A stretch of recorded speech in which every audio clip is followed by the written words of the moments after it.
étant très bref, cette transition, c'est amener une autre philosophie sur l'énergie aujourd'hui, une philosophie bas carbone, premièrement, qui soit verte, qui soit, et c'est très important aujourd'hui, à un prix abordable pour la citoyenne et le citoyen, première chose, et surtout qui soit durable. Je dirais en quelques mots, voilà la transition que le groupe Engie peut apporter aujourd'hui.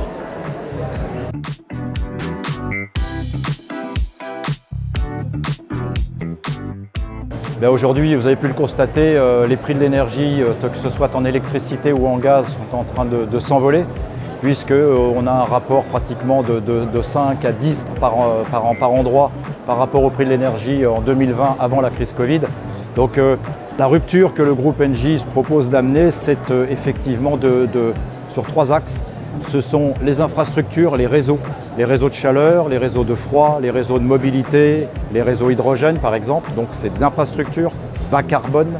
C'est deuxièmement les modes de production locaux et décarbonés, donc ce sont les énergies renouvelables, et principalement en Île-de-France, c'est les réseaux de chaleur, c'est le photovoltaïque, c'est l'hydrogène, c'est la décarbonation, c'est la méthanisation de déchets céréaliers en particulier.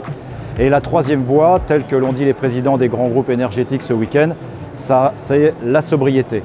Alors la sobriété énergétique, ce n'est pas forcément réduire d'1 degré ou 2 degrés nos températures dans nos appartements ou dans nos maisons.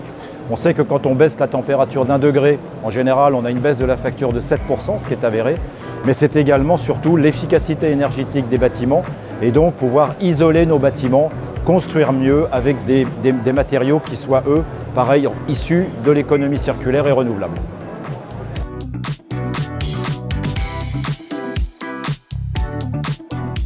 Alors le premier rôle qu'Engie peut jouer auprès des collectivités, c'est évidemment un rôle de conseil.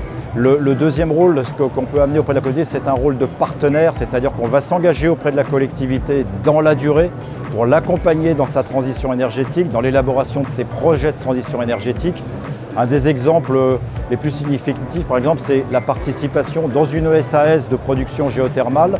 Engie va s'engager en amenant au sein de cette société tout l'investissement, tout le financement de l'investissement. La collectivité, de son côté, a comme actif au sein de la société, par exemple, l'apport du terrain sur lequel on va creuser le forage géothermal. Mais voilà, un des engagements d'Engie, c'est ça. Et l'accompagnement, j'insiste, c'est dans la durée, pendant 20 ans, 25 ans s'il le faut. C'est vraiment un partenariat de longue durée.